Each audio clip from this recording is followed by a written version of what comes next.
chosen one. You are here by divine appointment, not by coincidence or accident. Heaven has orchestrated every step, every scroll, every moment that led you to this exact message. Your spirit is standing on the threshold of a supernatural breakthrough, a shift that has been building for years. What you are about to receive is not just a gentle word about your mother. It is a divine revelation, a sacred unlocking of deep healing, emotional freedom, generational redemption, and the wealth transfer that has been held in reserve for your bloodline. Blessed soul, right now, in this very moment, God is reaching into the hidden places inside you, the corners that were overlooked, misunderstood, rejected, or buried under layers of silence and survival. Places no one else saw. Places you may have even forgotten were there. This is your Kairos moment, your appointed time of divine favor. Open your heart completely. Let your spirit rise without fear. Because from this point forward, everything in your life begins to change. Nothing about your journey has been random. Not the timing of your pain. Not the depth of your questions. Not the loneliness you carried in silence. Not even the way you stumbled upon this message today. Heaven has been nudging you, guiding you, protecting you, and aligning you step by step until your soul arrived right here, at the edge of revelation, restoration, and supernatural elevation. I speak this as someone who has walked this same shadowed path. There were seasons in my life when I carried questions that had no words. Nights when I wondered why the people who were supposed to love me unconditionally were the ones who sometimes hurt me the deepest. Why affection felt like something I had to earn through perfection or silence. Why being fully seen felt more dangerous than being invisible. Why home didn't always feel safe, and why needing love felt like risking everything. If any part of that resonates in your spirit right now, then hear me with your whole being. You are not alone. You never were. And none of this was ever your fault. Many of us who carry the mark of the chosen were raised by mothers who were themselves carrying unnamed storms. Beautiful women who were still children inside, trying to parent with hearts that had never been fully healed. Women who loved us fiercely in the only ways they knew how, through fractured lenses shaped by their own unresolved trauma, abandonment, rejection, or loss. They held us physically, but often couldn't hold emotional space for us. They fed our bodies, clothed us, provided shelter, but they couldn't always feed our souls with the unconditional affirmation we craved. Because of that brokenness passed down unknowingly, we adapted early. We learned to shrink ourselves to make others comfortable. We became expert mood readers, sensing shifts in energy before a single word was spoken. We learned to predict anger, withdrawal, or disappointment and adjust ourselves accordingly. We learned that expressing big needs, big emotions, or big dreams could trigger instability. So we became quiet, careful, helpful beyond our years, invisible when necessary. We protected our hearts the only way a child knows how, by disappearing inside our own lives, by making ourselves small enough not to threaten anyone, by carrying emotions that weren't ours to carry. But chosen one, even in the midst of that conditional love, even in those years of emotional instability, something sacred and unbreakable remained alive inside you. A divine spark the enemy could not touch. A holy knowing planted by God Himself. A whisper that said, "You were made for more than this." That deep, persistent ache you have carried all these years? The longing for unconditional love, for safety, for being fully seen and still wanted? That was never evidence that something was wrong with you. That was evidence that heaven had placed a higher calling on your life. You were never created to survive on scraps of affection. You were formed in the image of love Himself, and your soul has always known the difference. That is why you have never been able to settle for surface-level connections. That is why superficial peace has never satisfied you. That is why you have always hungered for depth, truth, healing, and purpose. Your longing was prophetic. It was divine. For years, Many of us ask the wrong question. What is wrong with me? Why am I too sensitive, too emotional, too needy? But chosen one, that was never the right question. The real question was, what broke her so deeply, and why did I believe it was my responsibility to fix it, to carry it, to diminish myself to protect her from her own pain? And I speak this prophetically over you right now with divine authority. You were never sent to rescue your mother from her wounds. You were sent to reveal redemption through your healing. Some of the most powerful chosen ones on earth were forged in homes where tenderness was rare and emotional safety was not guaranteed. This does not disqualify you, it qualifies you uniquely. Heaven often hides its strongest spiritual warriors in the most unlikely beginnings. Why? Because when you grow up learning to sense danger, read emotional currents, soothe pain that isn't yours, and navigate chaos quietly, you develop a level of spiritual discernment that becomes a supernatural weapon in the kingdom. I have seen this in my own life. The very instincts that once kept me small and silent became the same instincts God later used to teach me how to hear His voice clearly, how to read spiritual atmospheres, how to protect the vulnerable, how to see beyond surface words into hidden motives and hearts. What the world labeled as trauma response, heaven called divine training ground. What felt like hypervigilance then is becoming prophetic insight now. What felt like people-pleasing then is becoming intercessory burden now. Chosen one, you were not abandoned in that home. You were apprenticed by fire. And hear this deeply. Heaven never overlooked a single tear you cried. Every quiet ache in the night, every moment you wished she could truly see you, every time you felt invisible or unworthy, heaven saw it all. Heaven recorded it. Heaven remembered. And long before you even understood what restoration meant, heaven was already preparing a divine turnaround for you. This is why you have always felt different from those around you. This is why your sensitivity has often been misunderstood or criticized. This is why you have always been drawn to healing, truth, spirituality, and deeper meaning. Your calling was being forged in the very environment that tried to silence it. But now, blessed soul, heaven is shifting your entire story. You are stepping into a season where your past no longer defines your identity, it refines your authority. The wounds that once weakened you are becoming wells of wisdom that will strengthen and heal others. What was meant to break you is becoming the foundation upon which God builds your purpose. Yes, this transformation feels uncomfortable. The ground feels like it is shifting beneath your feet. Old patterns are being confronted. Survival mechanisms are being dismantled. But that discomfort is the evidence that real change is happening. You are no longer wrestling against your past. You are wrestling free from the version of yourself that had to survive it. You are being invited into a higher identity, the true identity heaven wrote over your life before you were born. Chosen one, pause here and receive this truth deep in your spirit. You are not here to carry the pain that raised you. You are here to transcend it, transform it, and end it. Now take a slow breath. Let that settle into every cell of your being. Because where we are going next will forever change how you see your past, your mother, and yourself. As we go deeper, understand something most people spend lifetimes avoiding.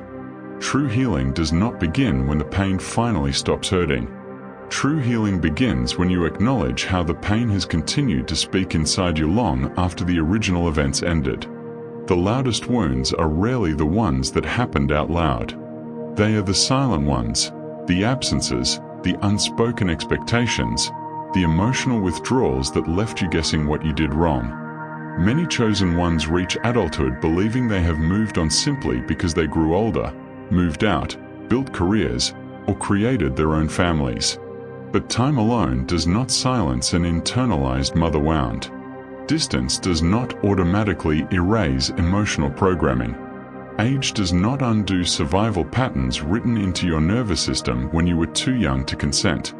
That is why this stage of healing feels so sacred, so intimate, and sometimes so painfully precise. You are no longer confronting your mother in the external world. You are confronting the version of yourself that was shaped by her unhealed pain. This is where healing becomes deeply spiritual. This is where it becomes prophetic. This is where heaven begins rewriting your internal script from the inside out. The truth is this: your mother may have stopped speaking those words years ago, but her voice continued living rent-free in your head and heart. It became the whisper that said, "Don't ask for too much. Don't shine too brightly. Joy is dangerous. If you become whole, you'll make her feel small. Stay quiet and keep the peace." Those messages were not conscious choices you made as an adult. They were survival strategies formed in a home where emotional honesty often felt riskier than emotional silence. Yet even as you silenced your own needs to maintain fragile peace, something in your spirit refused to die. Your sensitivity stayed alive. Your discernment sharpened. Your empathy deepened. That oversensitivity others criticized? It was never weakness. It was the mark of someone heaven was shaping for greatness. You learned to sense atmospheric shifts before they happened. You learned to read unspoken emotions in a room. You learned spiritual discernment long before you had language for it. What felt like fear then is becoming spiritual intuition now. What felt like anxiety then is becoming prophetic alertness now. This is why your calling feels so heavy. This is why your emotions run so deep. This is why your empathy can feel overwhelming at times. You weren't too emotional. You were spiritually wired differently. You were being trained in ways you could not yet comprehend. Now heaven is transforming what once felt like burden into supernatural gifting. But before you fully step into that higher identity, you must confront the hidden childhood vows that have kept you bound. Every chosen one eventually uncovers these silent agreements made in innocence. I won't be happier than she was. I won't outgrow the pain she stayed trapped in. If I heal fully, it will expose her unhealed places. If I rise too high, I will leave her behind. If I experience joy, it will feel like betrayal. Chosen one, those vows were never true love. They were survival. And survival, while necessary in childhood, becomes a prison when your spirit is ready to soar. I know this personally. There was a season when joy itself felt dangerous to me, like stepping into light would somehow dishonor the darkness my mother lived in. I dimmed myself for years, staying half alive out of misplaced loyalty, until one quiet moment in prayer, God spoke a word that shattered years of bondage. Your joy does not dishonor her. Your joy redeems her. Those words broke something open in me. The lie that rising meant betrayal. The lie that healing created distance. The lie that freedom meant disloyalty to those who came before me. And chosen one, I release that same prophetic word over you today. You were never meant to repeat your mother's story. You were meant to rewrite it. Your healing does not erase her. It elevates her legacy. Your wholeness does not abandon her. It completes what she could not finish. Your freedom does not betray her. It breaks the chains she could not break. The enemy wants you to believe that becoming whole makes you ungrateful or disloyal. But heaven declares the opposite. Becoming whole is the highest honor you can give to those who came before you. You are not here to live a restrained life to protect the memory of someone who never learned freedom. You are here to embody the freedom they never had access to. This is where the divine shift truly begins. When you stop seeing yourself as an extension of your mother's pain and start seeing yourself as an extension of God's promise, everything changes. Your identity changes. Your boundaries strengthen. Your expectations rise. Your vision expands. The limitations you once accepted begin to feel foreign. The guilt you carried for wanting more begins to dissolve. The silence you used as protection no longer fits the person you are becoming. Chosen one, this is your sacred turning point. The internal war is losing power. Heaven is rewriting your script from the inside out. You are no longer living to avoid triggering someone else's wounds. You are living to fulfill God's assignment on your life. Take another deep breath. Let this anchor deep. You are not becoming your mother. You are becoming who God declared you to be before the foundations of the world. As healing deepens, you begin to notice that your wounds are no longer just painful memories. They have become internal architectures shaping how you think, feel, relate, and move through the world. What happened around you in childhood has been happening inside you for decades. You absorbed her silence. You absorbed her fear. You absorbed her shame. You absorbed her survival tension. And you built an inner world designed not for thriving, but for enduring. But blessed soul, the identity that helped you endure is not the identity that will help you rise. This is the holy tension every chosen one faces. You were born into a story you did not write, raised under emotional weather you could not control, and trained in responses never meant to become permanent. For years, the loudest voice in your head was not truly yours. It was the echo of inherited patterns. Ask for nothing. Joy is unsafe. Do not outshine her. If you thrive, you will lose love. That voice is not the Holy Spirit. It is the residue of survival. And survival becomes suffocating when your spirit is ready for ascension. Deep healing demands ruthless honesty, not about blaming your mother, but about naming how you learned to disappear so she wouldn't feel overwhelmed. How you dimmed your dreams so she wouldn't feel small. How you delayed your joy because flourishing felt like betrayal. This is the hidden cost of being raised by an unhealed mother, the lingering belief that love must be earned, negotiated, or performed. But heaven is speaking clearly to you now. You did not become your mother. You became the child who learned to survive her pain. And now God is inviting you to become something entirely new, the healed adult she never had the chance to become. This is where emotional reflection turns into spiritual transformation. God begins dismantling reflexes you thought were personality, the fear you mistook for humility, the silence you confused with peacekeeping, the guilt you equated with loyalty. He gently coaxes the younger version of you to release a grip so your true spirit can lead.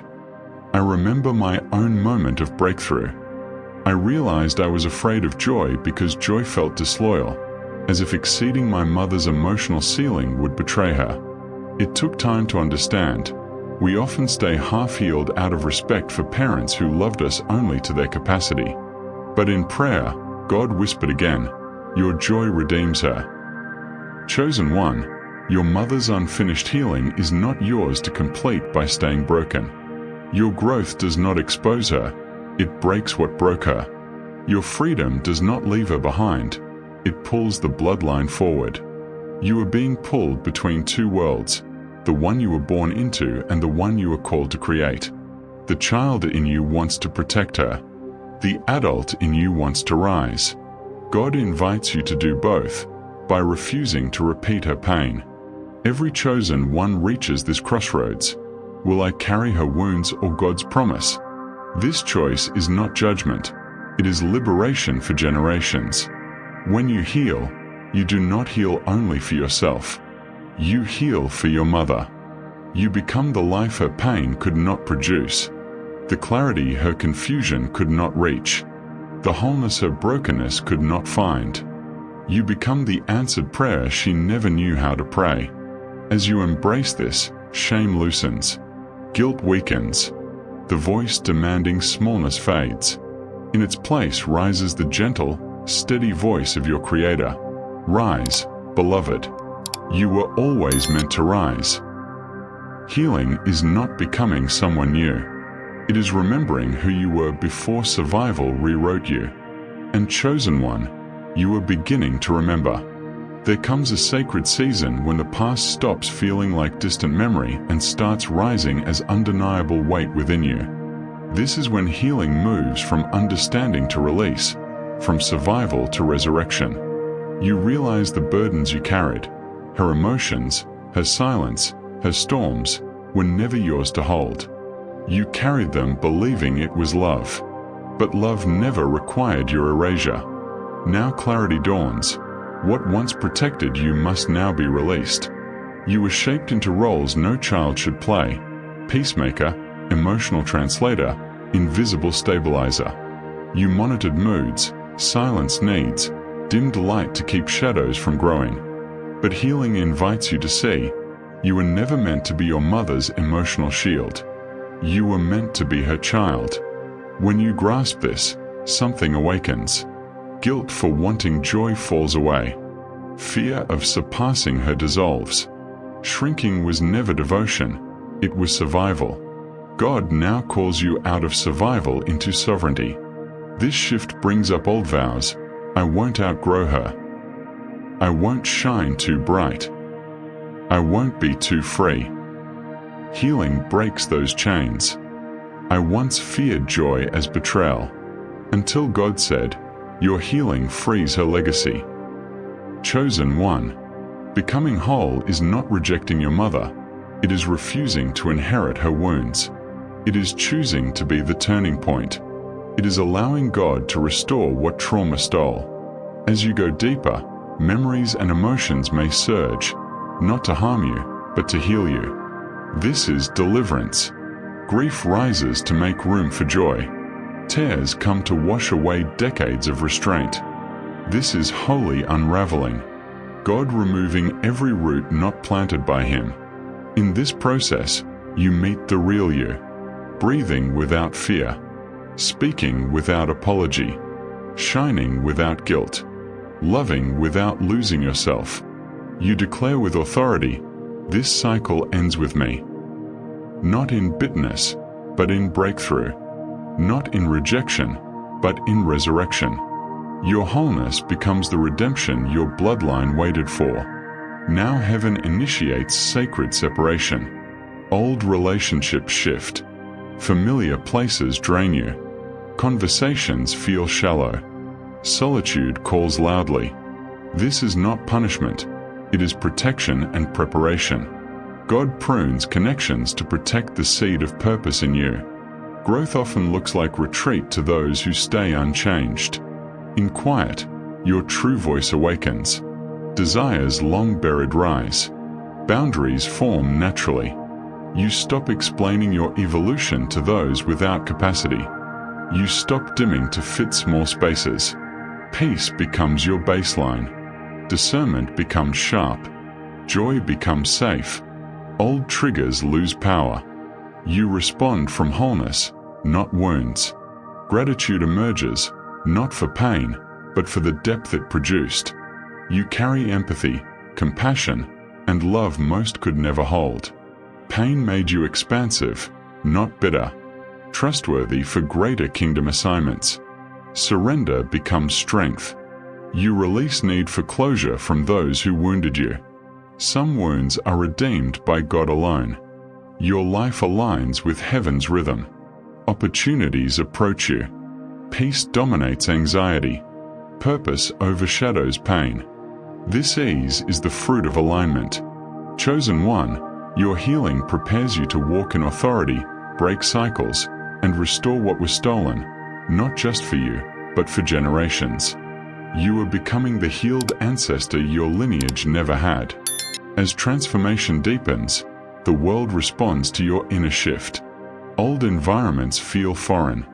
People sense the change, even if they don't understand.